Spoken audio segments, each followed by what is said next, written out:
I'm with Constable Les Mills, and we're talking about speed. It's been more than 3 years since the city lowered the default speed limit on residential and neighborhood streets. If there's no sign, the maximum speed is 40 kilometers an hour. The city says there is data to show that people are driving slower, and there's been a slight reduction in the number of collisions. But the city, along with Constable Mills, say more needs to be done. Your speed was 58 in the posted 40. It's okay, so you're 18 over. Kensington Road in northwest Calgary is one of those streets. In the span of a half hour, police stopped several drivers who claimed they didn't know the speed limit is 40. And your speed's 63, okay? The city dropped the default speed limit on residential streets to 40 kilometers an hour in 2021. Almost 3/4 of Calgary's roads have the same default limit. The city says monitoring on residential streets using pneumatic tubes and remote sensing data with cell phone technology show speeds have come down slightly, ranging from almost 1 to 2.5 kilometers an hour. They're not huge decreases, a few kilometers an hour, but in terms of collision severity, that can mean a lot. They're all doing 53. Monitoring traffic on this street, Constable Mills shows us what traffic at 50 kilometers an hour looks like. Everybody's doing the speed limit. And then back on Kensington Road, what 40 kilometers an hour looks like. Studies have shown a close correlation between speed, road crash frequency, and severity. When speed increases, the risk of a crash and of its severity increases as well. We know that every 1% change in speed can result in a 2% change in collisions, a 3% change in injury collisions, and a 4% change in fatal collisions. The city says the most recent data shows there's been fewer injury and fatality collisions on residential and collector streets since the speed change. In 2023, residential streets saw a 1% drop and a 13% reduction on collector routes compared to the 5-year average. But on all other roadways, including the city's busiest routes like Deerfoot and Crowchild Trails, injury and fatality collisions have increased, ranging from 14% to 26%. In 2019, Calgary set a goal to cut collisions and fatalities by 25% across the city. That goal wasn't met. Still, it says the reductions seen in residential areas are encouraging.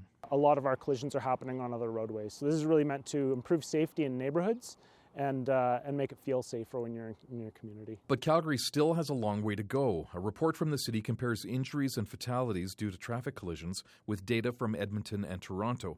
Calgary leads on a per capita basis in terms of all collisions, and specifically when it comes to pedestrian injuries and fatalities.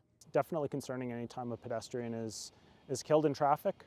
Some of those things like more traffic on the roadways, maybe some poor behaviors like more distracted driving, we've been hearing anecdotally is an issue, some speeding compliance issues on higher class roadways.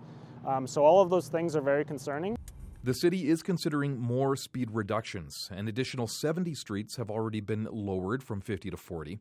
Around 20 requests from residents and community groups to lower speed limits have been rejected. Another 30 are awaiting a speed study and review.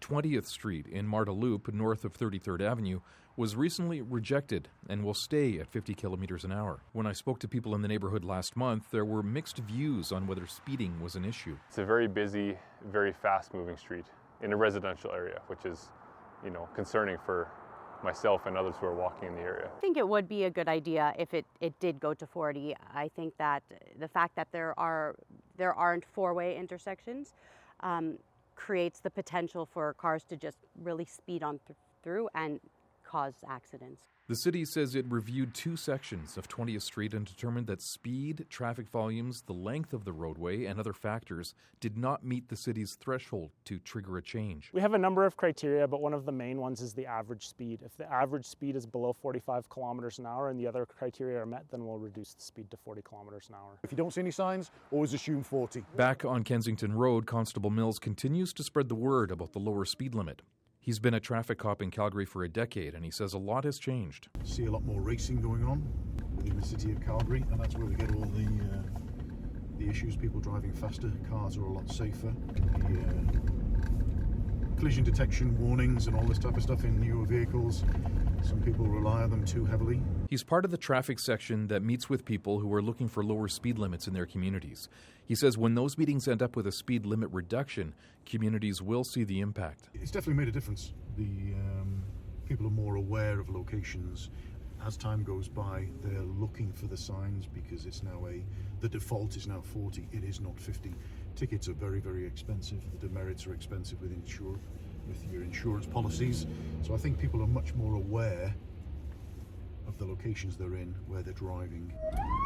The city's latest Safer Mobility Plan, which runs through 2028, is once again aiming for that same 25% reduction in collisions and fatalities. It's proving to be a tough challenge as the overall numbers continue to climb. You're doing 53. Brian Labby, CBC News, Calgary.